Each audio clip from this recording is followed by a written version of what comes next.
శుభం బియాదు శ్రీ గురుభ్యో నమః. ఆంధ్ర రాష్ట్రంలో జరుగుతున్న మార్పులు చేర్పులు ఇవన్నీ చూసుకుంటున్నాం. నాకు చాలామంది ఫోన్ చేశారు.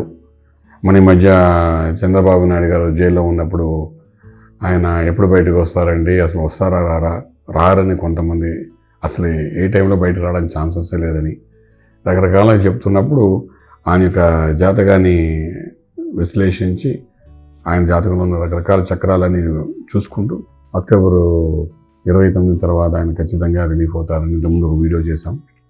అది సెప్టెంబర్లో చేసాం. అలాగే 29 తర్వాత రిలీజ్ అవుతారన్నారు. అలాగే రిలీజ్ అయ్యారు.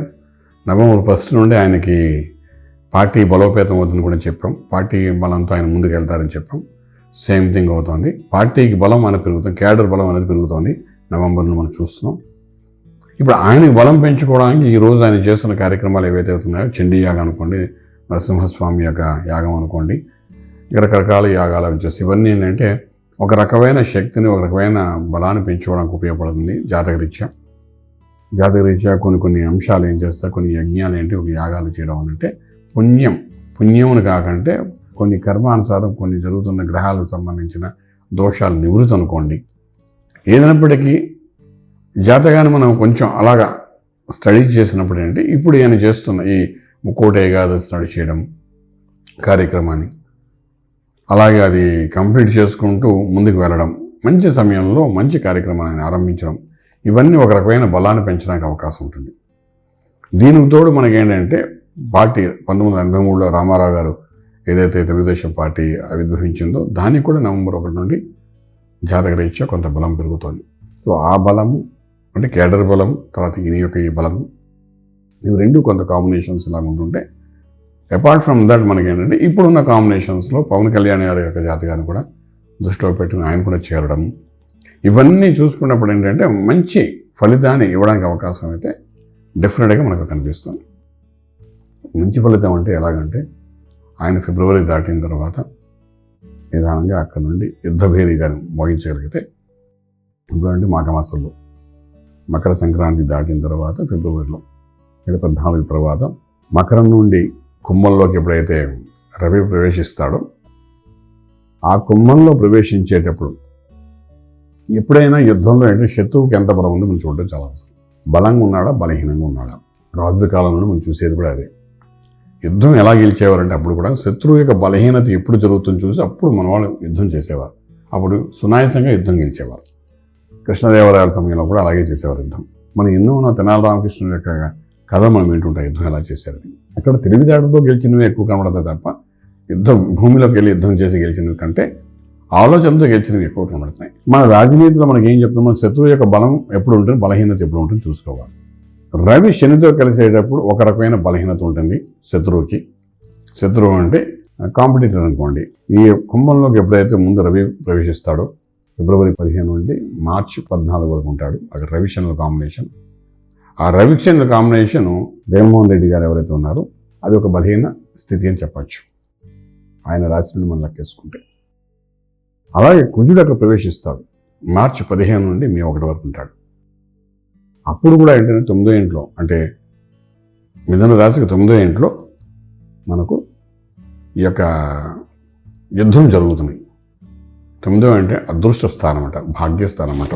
మిథున రాశికి భాగ్యస్థానంలో ఒక యుద్ధం జరుగుతుంది. మీకు ఈ పాటికి అర్థం ఏమిటండి మిథున రాశి ఎవరదో మీకు అర్థం ఏమిటండి. మిథున రాశి కన్యా లగ్నంలో ఉన్న వ్యక్తి ఎవరైతే ఇప్పుడు ముఖ్యమంత్రిగా ఉన్నారో ఆయనకి భాగ్యస్థానంలో ఇది జరుగుతుంది. ఇప్పుడు ఆయన భాగ్యస్థానం జరుగుతున్నప్పుడు అంటే అక్కడ కొంత బలహీనం జరుగుతుంది, బలహీనపడతారు. తను చేసే లక్ ఫేవరింగ్ అనేది తగ్గిపోతుంది.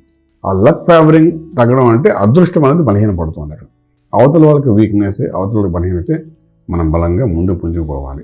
ఒకవేళ ఎలక్షన్స్ కానీ డెఫినెట్గా ఒకవేళ మార్చి 15 నుండి మే 1 లోపల కానీ ఎలక్షన్స్ కానీ జరుగుతున్నాయి అంటే మాత్రం ఆ సమయంలోని చంద్రబాబు నాయుడు గారి బలం ఎంత ఉంది అని ఇంపార్టెంట్ కాదు. చంద్రబాబు నాయుడు గారి క్యాడర్ బలం అంటే తెలుగుదేశం క్యాడర్ బలం చాలా బాగుంది. చంద్రబాబు నాయుడు గారు ఇది చేస్తున్న యజ్ఞయాగాల వల్ల కొంత పాజిటివ్ ఎనర్జీ వస్తుంది. దాని ప్రభావం మనకు 6 నెలల కాలంలో దాని ప్రభావం చూపిస్తుంది. 90 రోజులు, 6 నెలలు కూడా 90 రోజులు దాని ప్రభావం చూపిస్తుంటాం. కానీ ఇదిలా ఉంటుండగానే అనుకోకుండా మార్చి 15 నుండి మే 1 వరకు జరిగే యుద్ధం ఏదైతే జరుగుతుందో కుంభరాశిలోని, ఆ యుద్ధం అనేది జగన్మోహన్ రెడ్డి గారికి ఒక రకంగా చెప్పాలంటే అదృష్టాన్ని బలహీనపరుస్తుంది. ఇవన్నీ లక్తో గెలిచేవే. ఎందుకంటే రాజనీతిలో ఉన్నదే అదృష్టం. అదృష్టం వాడు గొప్పవాడు అయిపోతాడు. ఎంత హార్డ్ వర్క్ చేసినా అదృష్టం కూడా తోడు చేయాలి. తోడు వస్తేనే గొప్పవాడు అవుతాడు. లేకపోతే క్షణాల్లో మాయమైపోతుంది. మన చేతిలో వచ్చినది నోట్లోకి అందకుండా ఇబ్బంది పెట్టే పరిస్థితి ఏర్పడుతుంది. ఫర్ ఎగ్జాంపుల్, చాలామంది ఎమ్మెల్యేలు గెలుస్తారు కానీ పార్టీ గెలవదు. పార్టీ గెలవకపోతే వీళ్ళు ఏం చేయాలో చేయలేని పరిస్థితి ఏర్పడుతుంది. గెలిచాం, దీనికి ఉపయోగపడడం గెలిపోది. అలాగా ఈ అదృష్టం అన్నది బలహీనపడే క్షణాలు ఎప్పుడంటే మార్చి 15 నుండి మే 1 లోపల మనకు జగన్మోహన్ రెడ్డి గారు కనబడుతుంది. కాబట్టి అక్కడ బలహీన పడుతోంది అని అంటే అది మనకు యుద్ధం చేయడానికి ఆ సమయంలో కానీ ఎలక్షన్ కానీ జరిగితే, ఆ సమయంలో జరిగితే ఆయన లక్ ఫేవరింగ్ అనేది కొంత తగ్గిపోతుంది. ఎప్పుడైతే లక్ ఫేవరింగ్ తగ్గిందో హార్డ్ వర్క్ మీద ముందుకెళ్ళాలి. హార్డ్ వర్క్ మీద వెళ్ళినా లక్ ఫేవర్ చేయనప్పుడు ఏంటంటే మనం అనుకున్నంత బలంతో మనం గెలిచే అవకాశం తక్కువ. ఇది చాలా స్పష్టంగా కనిపిస్తుంది. ఇది అస్ట్రాలజికల్గా ఉన్న విషయాన్ని మీకు చెప్తున్నాను. అంతే తప్ప నా సొంతంగా చెప్పిందేం లేదు. అవతల బలహీనతను చూసుకుని, బలహీన సమయం చూసుకుని యుద్ధం చేస్తారు. అదొక రాజనీతి.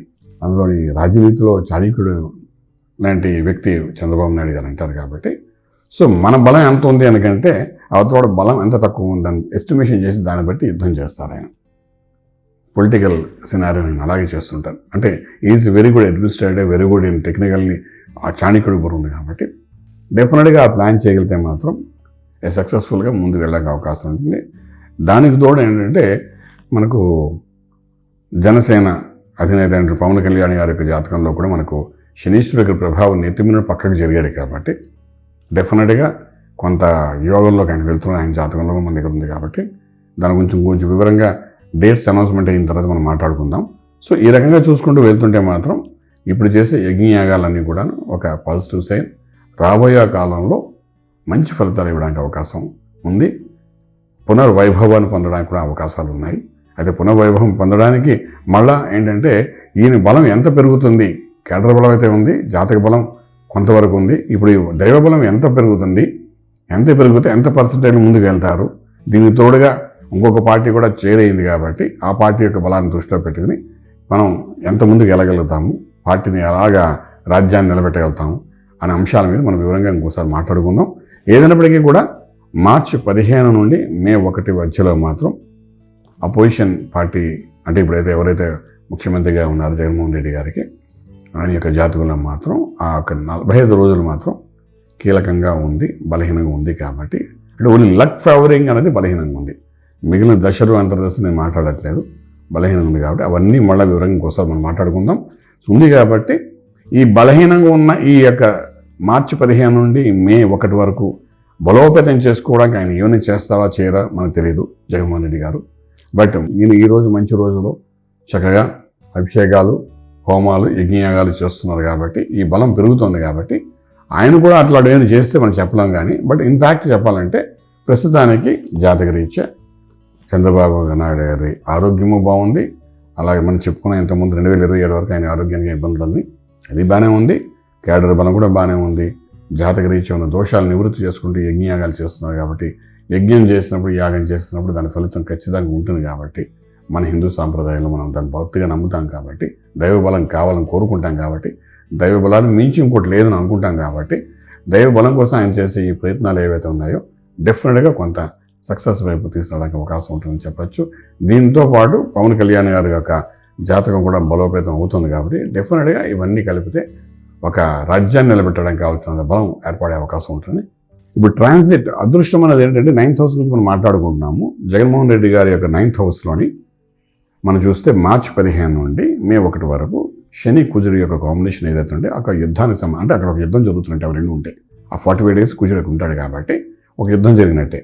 దానికన్నా ముందు రవి వెళ్ళి అక్కడ కూర్చుంటాడు 9th హౌస్లో. అంటే లక్ని ఫేవర్ చేయడం కంటే అన్ఫేవర్ చేయడానికి 2 ప్లానెట్స్ వరుసగా ఫ్రమ్ మనం చూసుకుంటే ఫిబ్రవరి 15 నుండి మార్చి 14 వరకు రవి ఉంటాడు శనితో. వెంటనే ఫాలోడ్ బై కుజుడు వస్తాడు. సో ఇవేంటంటే ఈ రెండు శని ఈశ్వరుతో ఈ రవి కలిసినప్పుడు కూడా ఒక డిసాస్టర్, తర్వాత కుజుడు రావడం ఇంకా పెద్ద డిసాస్టర్. అంటే లక్ ఇదంతా ఎక్కడ ఉందంటే 9th హౌస్లో ఉంది. ఎవరికి? మిథున రాశి అయినటువంటి కన్యా లగ్నం అయినటువంటిది జగన్మోహన్ రెడ్డి గారికి డెఫినెట్గా 9th హౌస్లో, మిథున రాశి నుండి 9th హౌస్లో జరుగుతుంది. 9th హౌస్ అంటే లక్లో జరుగుతుంది. ఇలాగే కర్కాటక రాశికి అష్టమ స్థానంలో ఇవన్నీ జరుగుతున్నాయి. అష్టమ శని రావడం వల్ల మనం ఇంతకుముందు చూస్తున్నాం తెలంగాణలో ఏం జరిగిందని. కర్కాటక రాశి ఎవరిది మనకు తెలుసు కదా, కేసీఆర్ గారిది. ఆ కేసీఆర్ అష్టమ స్థానంలోకి ఎంటర్ అయిన తర్వాత అసలు కష్టాలు పడుతుందని మనం ముందు కూడా అనుకున్నదే. సో అక్కడ ఏం జరిగిందంటే ఒకటి అనారోగ్యం చూసాం, ఒకటి వైఫల్యం చూసాం, మూడోది మనకు ముఖ్యమంత్రి పదవి నుండి బయటపడడం కూడా మనం చూసాం ఇక్కడ. ఆ అష్టమ శని యొక్క ప్రభావం, దాంతో వేరియస్ కాంబినేషన్లు కూడా ఉన్నాయి. ఆ కాంబినేషన్స్లో ఇవన్నీ జరిగాయి. ఓకే, అలాగే ఈయనకి భాగ్యస్థానంలో ఇది జరుగుతోంది, ఇది ట్రాన్సిట్లో జరుగుతుంది. ఇది అప్పుడు కూడా ట్రాన్సిట్లో కేసీఆర్కి జరగడం వలన ఆయన బలహీనపడ్డాడు. అలాగే ఈయన కూడా ట్రాన్సిట్లో 9th హౌస్లో జరుగుతుంది. 9th హౌస్ అంటే లక్ అంటే యోగము. లక్ అంటే ఉన్నదానికంటే ఉన్నత శిఖరం తీసినట్లయితే లక్. సో ఆ ఉన్నత శిఖరం తీసుకెళ్తాడా, ఉన్నత శిఖరం తీసినప్పుడు బలహీనపరుస్తాడా, దానికి ఒక లక్ అనే పాయింట్ యాడ్ అవ్వాలి. లక్ అనే పాయింట్ యాడ్ అవుతే కానీ జరుగుతుంది. ఫ్రాక్షన్ ఆఫ్ లక్లో వాడు లక్కీగా పాస్ అయ్యాడరా అంటాడు. జస్ట్ 1 మార్క్లో పాస్ అయిపోయాడు వాడు ఈవెంట్ వాడు యూఎస్ వెళ్ళాడు, మంచి సెలెక్ట్ అయిపోయాడు అంటాం. అలాగే జస్ట్ 1 పాయింట్లో వాడికి మంచి జాబ్ వచ్చేసింది 3rd రౌండ్లో అని లాస్ట్ క్వశ్చన్ అడిగాడు, అందులో సక్సెస్గా చెప్పాడు, వచ్చేసిందంట. అంటే ఏంటి, ఆ 1 పాయింట్ లక్ ఏదైతే ఉందో అది యాడెడ్ వాల్యూ అవుతుందన్నమాట. ఆ లక్ ఎంత ఉంది అని చూస్తే మార్చి 15 నుండి మనకు మే 1 వరకు కనిపించట్లేదు, దరిదాపుల్లో కనిపించట్లేదు. సో కనిపించలేదు కానీ దాన్ని ఆయన కరెక్షన్ చేసుకోగలుగుతారా? ఎందుకంటే ఆయన వెనకాల కూడా ఎంతో గొప్ప గొప్ప విద్వాంసులు ఉన్నారు, జ్యోతిష్యులు ఉన్నారు, అలాగే యజ్ఞయాగాలు చేసే మహానుభావులు ఉన్నారు. దాన్ని ఆయన కరెక్షన్ చేసుకోగలుగుతారో లేదో మనకు తెలియదు. కానీ ఖచ్చితంగా ఒక శని కుజుల కాంబినేషన్లో వైపరీత్యాలు జరుగుతాయని, ప్రకృతిలో కూడా మార్పులు జరుగుతాయి, ప్రకృతిలో కూడా వైపరీత్యాలు జరుగుతాయని శాస్త్రం చెప్తోంది. ఆ దృష్టి పడినా జరుగుతుంది, ఒకే చోట ఉన్నప్పుడు జరుగుతుంది. అందులో స్పెసిఫిక్గా 2 కలిసి ఒకే నక్షత్రం ఉన్నప్పుడు మరీ విపరీతంగా కనబడతాయి. ఆ డేట్స్ కూడా మేము చెప్తాం. సో అటువంటి పరిస్థితి ఉన్నప్పుడు, అది 9th హౌస్ ఉండడం ఉన్నప్పుడు అది ఎంత ఫేవర్ చేస్తుంది అంటే ఐఎమ్ నాట్ షూర్. అంచేత అటువంటి పరిస్థితి జరిగినప్పుడు అష్టమ స్థానంలో చదివినప్పుడు కేసీఆర్ గారి పరిస్థితి మనం చూసాం కాబట్టి, చూసిన తర్వాత మనం జాగ్రత్త పడాలి యాజ్ ఏ చీఫ్ మినిస్టర్గా. ఎందుకంటే ఆ పదవి కోసం కూర్చున్నాం కాబట్టి, పదవి మనకు కావాలనుకుంటున్నాం కాబట్టి జాగ్రత్త పడాలి. జాగ్రత్త పడతారా లేదా, ఇది ఓన్లీ ఒక ఎకడమిక్ ఇంట్రెస్ట్తో చెప్తున్న ఆస్ట్రాలజీ తప్ప ఇంక వేరే ఎవరిని దృష్టిలో పెట్టుకుని ఎవరికి ఫేవర్ చేస్తూ చెప్తుంది కాదు. బట్ ఇటువంటి పరిస్థితుల్లో ఈరోజు మన చంద్రబాబు నాయుడు గారు చూస్తే యజ్ఞయాగాలు చేస్తూ బలం పెంచుకుంటున్నారు, క్యాడర్ బలం పెరిగింది. అదేవిధంగా మన పవన్ కళ్యాణ్ గారు కూడా యాడ్ అవ్వడానికి ఒక యాడెడ్ వాల్యూ కనబడుతుంది. కాబట్టి ఇక్కడ ఒక ట్విస్ట్ అయిన పాయింట్ కూడా ఏంటంటే, శనీశ్వరుడు యొక్క ప్రభావం ఎప్పుడైతే తగ్గిందో, నెత్తిమీద పక్కకి జరిగిందో పవన్ కళ్యాణ్ గారికి, some times will be a king maker కూడా అవ్వచ్చు. ఆ ఛాన్స్ కూడా ఉంది. That will discuss later. But ఏదైనప్పటికీ యాజ్ ఆన్ టుడే లక్ అన్నది ఫేవర్గా లేదు కాబట్టి మనం దీని విషయంలో కొంచెం జాగ్రత్త తీసుకోగలిగితే ముందుకెళ్ళడానికి అవకాశం ఉంటుంది. లేకపోతే బలహీన పరిస్థితుల్లో లక్ లేని వాళ్ళు ఎవరు ముందుకెళ్ళడానికి ఛాన్సెస్ లేదు రాజనీతిలోని. అదైతే మనకు చాలా స్పష్టంగా కనిపిస్తుంది. కాబట్టి ఇవన్నీ దృష్టిలో పెట్టుకుని ముందుకెళ్ళ ప్రయత్నించండి. ఇట్స్ ఓన్లీ రికార్డెడ్ అస్ట్రాలజీ అంతే తప్ప ఇంకేం కాదు. ఎవరిని ఉద్దేశించి కాదు, ఏ పార్టీని ఉద్దేశించి ఫేవరబుల్ కాదు, అన్ఫేవరబుల్ కాదు. జనరల్గా చెప్తున్న అస్ట్రాలజీ ఇది, ఒక పార్టీ అధినేతలు ఎలాగుంది అనేది. అంచేత దీన్ని దృష్టిలో పెట్టి మళ్ళీ ఇంకొక వీడియో మీకు డెఫినెట్గా ఇన్ ద మంత్ ఆఫ్ జనవరిలో రిలీజ్ చేస్తాం. అందులో కొంచెం వివరంగా చెప్పడానికి అవకాశం ఉంటుంది, చెప్పేద్దాం. శుభం బియాత్. ఈ వీడియో మీకు నచ్చినట్లయితే మీ మిత్రులకు షేర్ చేయండి. అలాగే మా ఛానల్ను సబ్స్క్రైబ్ చేయడం మర్చిపోవద్దు. Thank you.